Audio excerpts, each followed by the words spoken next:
Hello dear students, welcome back to Study with Vaishnavi Jha. In today's class, we will discuss the last topic of the chapter, that is exothermic and endothermic reactions. So we already covered the 5 type of reactions, that is combination, decomposition, displacement, double displacement and redox reaction. I hope आप लोगों को उसका concept समझ में आ गया होगा. अब चलते हैं नेक्स्ट टॉपिक की तरफ, which is exo and endothermic reaction. Very easy classification of reaction. क्या होता है एक्सोथर्मिक रिएक्शन? ओके, सो ये जो एक्स वर्ड है, इस एक्स वर्ड का मीनिंग क्या है? Exit. Exit. Now whenever in a reaction heat is released, okay, there is an exit of heat, that reaction is called exothermic reaction. Okay, क्या होता है exothermic reaction? Reaction in which heat is released is called exothermic reaction. Now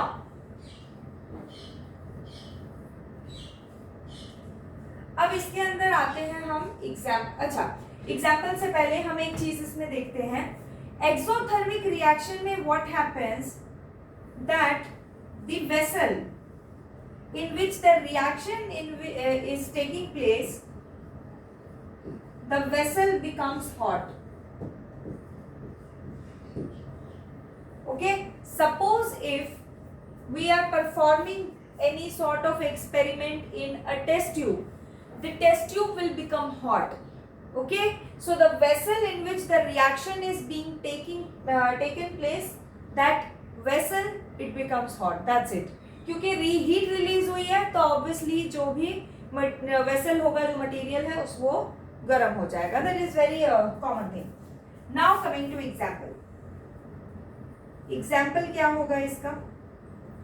आपने एक reaction पढ़ा था combination में, CaO plus H2O, we get the product CaOH2 plus heat.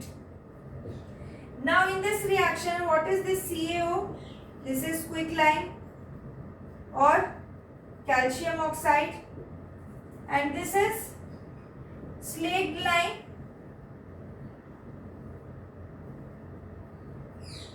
Slaked lime, right? That is calcium hydroxide, and there is a release of heat. ये जो heat release हो रही है ना, इसकी वजह से this reaction is an example of exothermic reaction. Okay. Now next example, suppose you have studied, if you have studied, तो आपको पता होगा एक पैराग्राफ आपकी एनसीईआरटी में मेंशन्ड है, which shows that respiration is an exothermic reaction. Respiration भी एक exothermic reaction का example है. Means respiration में भी heat release होती है. Correct? तो respiration की क्या reaction है? C6H12O6 plus O2 product 6CO2 plus 6H2O plus energy. So this is what?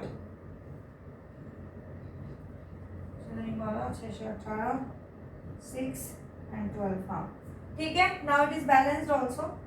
So यहाँ पे क्या है? ये क्या है? ये है ग्लूकोज. आप पढ़ेंगे लाइव प्रोसेस, अभी मैंने बनाया नहीं है उसका, बट अब इसके बाद आई होप लाइव प्रोसेस पे हम मूव करेंगे. वहां पे आप पढ़ेंगे that glucose in aerobic respiration it reacts with oxygen to produce carbon dioxide, water and energy. Now हमारा कंसर्न क्या है फिलहाल? Energy. This. So now this energy makes this reaction exothermic. और क्या एग्जांपल्स हैं एक्सोथर्मिक रिएक्शन के? Decomposition of vegetable matter, उसमें से भी हीट रिलीज होती है.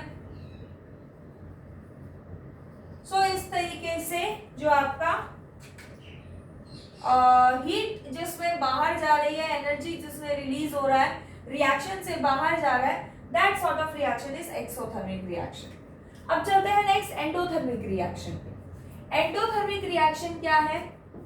Reaction in which heat is being consumed. In this sort of reaction, the heat is being consumed. Okay, and when heat is being consumed, that means the vessel in which the reaction is being taking place, it becomes cool.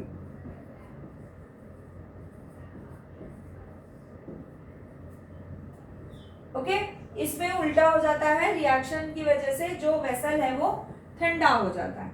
And now coming to the examples, whatever example you studied in thermal decomposition reaction falls in it.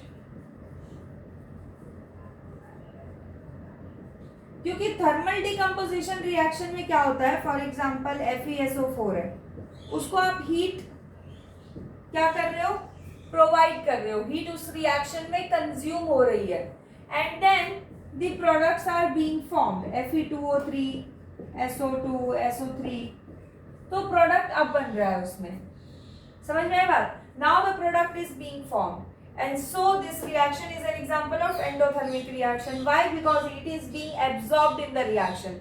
So whenever heat is being absorbed, that is endothermic reaction. whenever heat is being released, that is exothermic reaction. Okay तो यही है एक्सो और endo, इसमें और कुछ ऐसा है नहीं। कोई भी रिएक्शन, अब एक क्वेश्चन आता है कि जब पेपर में पूछा जाए तो क्या करें, क्या अगर पेपर में आता है तो हम एक्सोथर्मिक एंडोथर्मिक लिखें, टाइप बताना है तो, या फिर हम combination, decomposition, displacement, double displacement और रिडॉक्स में से लिखें। तो जब आपसे टाइप पूछा जाता है तो आप पहले प्रेफरेंस देंगे उन 5 टाइप्स को जो कि आपको कराए कॉम्बिनेशन, डिकम्पोजिशन, डिस्प्लेसमेंट वाला जो है, या तो आप मतलब पहली प्रेफरेंस आप उसे रखेंगे and at the second preference आप इसे रखेंगे। अगर आपको उसमें से समझ में नहीं आ रहा है then you can switch to this कि एक्सो और एंडो में से कोई एक आप उसमें देखेंगे है या नहीं है, because every reaction does not, you know, it is not very important or it is not very necessary that it will go under either exo or endo. तो आपको ये ध्यान में रखना है that first preference will be given to the 5 main classifications of reactions and then after that you can switch to exo and endo. Now one question was asked in a year, in some previous year, that write a reaction which falls under 2 types of reactions. 2 type के reactions हो ऐसा एक कोई आपको reaction लिखना था। सो आप उसके अंदर इस तरीके का रिएक्शन लिख सकते हैं, जैसे कि this is an example of combination reaction also and this is an example of exothermic also. तो इस टाइप का क्वेश्चन जो है पहले एक बार तो आ चुका है प्रीवियस ईयर में। ओके आप लोग इसका स्क्रीनशॉट ले लीजिए पहले।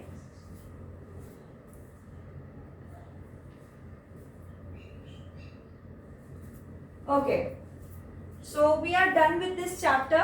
Okay, last topic is corrosion and rancidity. I will upload its video later on. अभी हम टर्म के हिसाब से चलेंगे, टर्म में जितना भी आ रहा है CBSE के टर्म्स के हिसाब से, एंड जो चैप्टर्स जहाँ पे जितना कट होगा आई इन्फॉर्म यू जब हम वो चैप्टर्स करेंगे। ओके अब हम नेक्स्ट क्लास में probably we will go through the exercise and in-text questions. Okay. And till then, take care. Bye bye. See you soon.